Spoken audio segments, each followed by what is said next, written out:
نحمدہ ونصلی علی رسولہ الکریم اما بعد اعوذ باللہ من الشیطان الرجیم واتموا الحج والعمرۃ للہ۔ محترم سامعین کرام،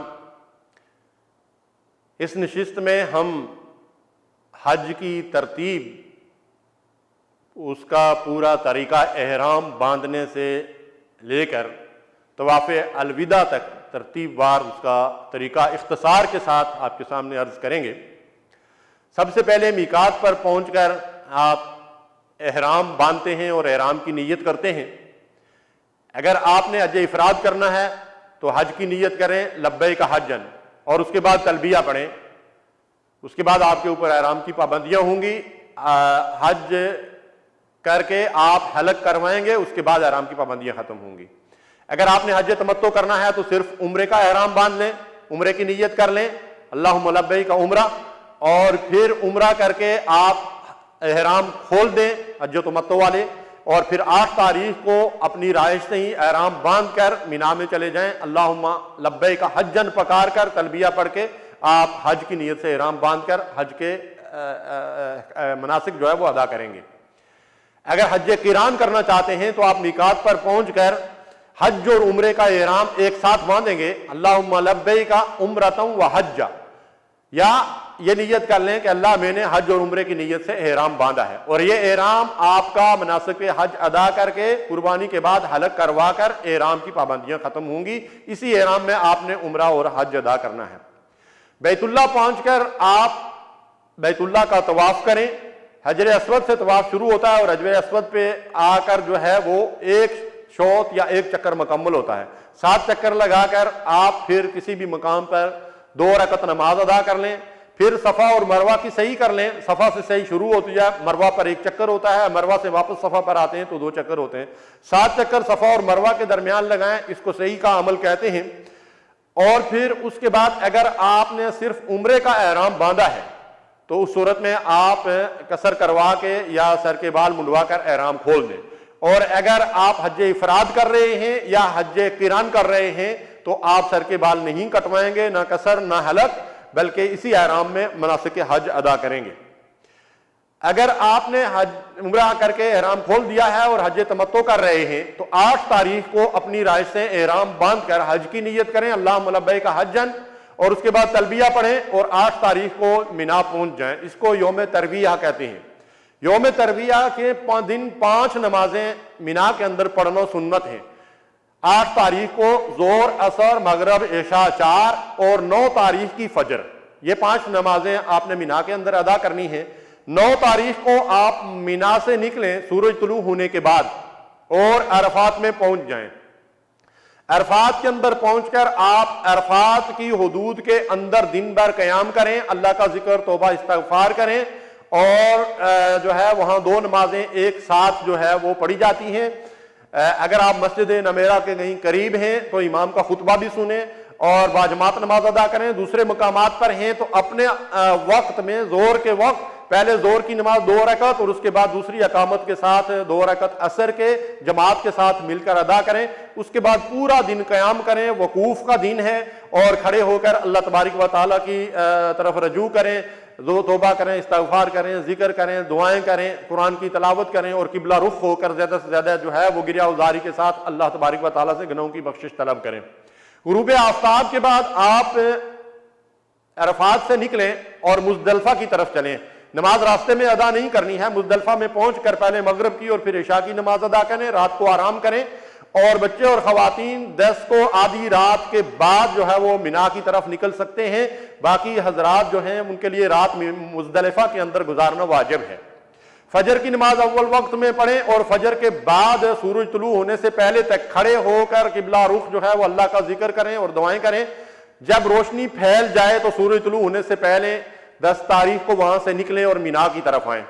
مینا پہنچ کر سب سے پہلا عمل جو ہے وہ جمرۃ العقبہ، بڑے شیطان کے اوپر 7 کنکریاں مارنی ہیں۔ ایک ایک کنکری کر کے 7 کنکریاں اللہ اکبر کہہ کر پھینکیں، اور اس کے بعد جا کر سر جو ہے وہ قربانی کریں۔ کنکریاں پھینکنے کے بعد جا کر قربانی کریں۔ جو بچے اور خواتین آدھی رات کے بعد نکل آتے ہیں ان کو بھی چاہیے کہ طلوع آفتاب کا انتظار کریں، اس لیے کہ جمرۃ العقبہ پہ 10 تاریخ کو رمی کا وقت طلوع آفتاب کے بعد شروع ہوتا ہے، اور اس کے بعد رمی کریں۔ رمی کے بعد جو ہے وہ دوسرا کام 10 تاریخ کا ہے، یوم النحر، قربانی کا دن ہے، قربانی کرنا ہے۔ جو لوگ حج قران یا حج تمتع کرتے ہیں ان کے لیے قربانی واجب ہے، تو انہوں نے اگر قربانی کے پیسے پہلے بینک میں جمع کروا دیے ہیں تو پھر سر کے بال منڈوا کر، اور خواتین جو ہے وہ سر کے بالوں کی چوٹی سے پکڑ کر آخر سے جو ہے وہ سر کے بال تھوڑے سے خود کاٹ لیں، یا کسی دوسری عورت سے یا کسی محرم مرد سے جو ہے وہ کٹوا لیں۔ اس طرح مرد حضرات یا تو حلق کروائیں یا دوسرے بلیڈ سے سر منڈوائیں، یا جو ہے بال اگر لمبے ہیں تو پورے سر سے بال جو ہے وہ کٹوا لیں، یہ حلق یا قصر کہلاتا ہے۔ اس کے بعد جو ہے وہ آپ احرام کے کپڑے اتار دیں، اور آپ کے اوپر سے احرام کی پابندیاں جو ہے ختم ہو گئی ہیں، سوائے ایک پابندی کے کہ مرد اور عورت کا تعلق جو ہے وہ طواف افاضہ کرنے کے بعد جائز ہوتا ہے، اس کی اجازت نہیں ہے، باقی احرام کی ساری پابندیاں جو ہے وہ ختم ہو گئی ہیں۔ اور 10 تاریخ کا تیسرا عمل یہ ہے کہ اب آپ چلے جائیں اور جا کر بیت اللہ میں طواف زیارت اور طواف افاضہ جو حج کا رکن ہے طواف کر لیں، اور اس طواف کے ساتھ آپ اگر جو ہے وہ صحیح کریں گے تو یہ آپ کی حج کی صحیح ہوگی۔ اگر آپ نے حج تمتع کرنا ہے تو پھر بھی آپ کو لازم ہے صحیح کرنا، اس لیے کہ پہلی جو صحیح آپ نے کی ہے وہ عمرے کی صحیح ہے۔ اگر آپ حج قران کر رہے ہیں تو احناف کے نزدیک آپ کو جو ہے دوسری صحیح بھی کرنا چاہیے، پہلی صحیح آپ کی عمرے کی صحیح ہے، لیکن دیگر ائمہ یہ کہتے ہیں کہ قران کرنے والے کے لیے ایک صحیح بھی کافی ہے، اور جو افراد کر رہے ہیں ان کے لیے صحیح ضروری ہے، اس لیے کہ انہوں نے پہلے صحیح نہیں کی ہے، اور افراد کرنے والے جو ہیں ان کو جو ہے طواف زیارت کے بعد ایک صحیح کرنی ہے جو ان کے حج کی صحیح ہے۔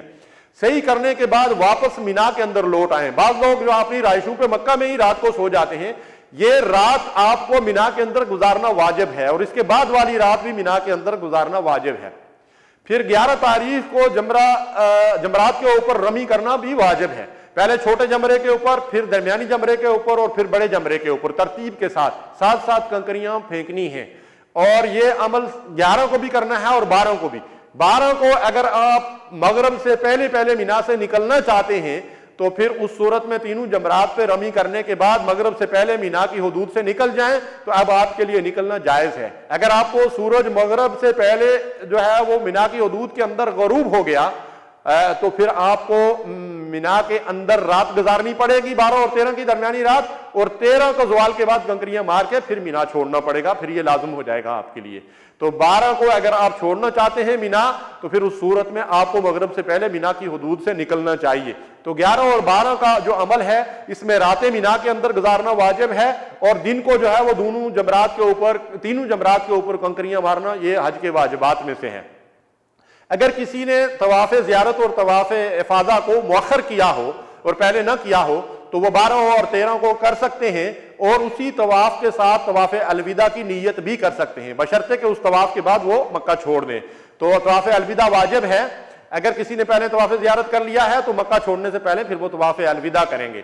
بعض لوگ جو مکے کے قرب و جوار مثلاً جدہ اور طائف وغیرہ کی طرف رہتے ہیں وہ اپنے حصے کی کنکریاں کسی اور کو دے کر جو ہے وہ 11 تاریخ سے ہی پہلے جو ہے وہ اپنے مقام کی طرف واپس لوٹ آتے ہیں، وہ غلط کرتے ہیں اور ان کا حج نہیں ہوتا، اس لیے کہ یہ راتیں گزارنا واجب ہے مینا کے اندر، اور پھر رمی کرنا بھی واجب ہے۔ تو ہمیں چاہیے کہ نبی صلی اللہ علیہ وسلم کی ہدایات کے اوپر عمل کریں اور پھر طواف الوداع کے ساتھ جو ہے وہ مکہ سے رخصت ہوں۔ اللہ تعالی ہمیں سنت کے مطابق فریضہ حج ادا کرنے کی توفیق عطا فرمائے۔ وآخر دعوانا الحمدللہ رب العالمین وصلی اللہ علی نبینا محمد۔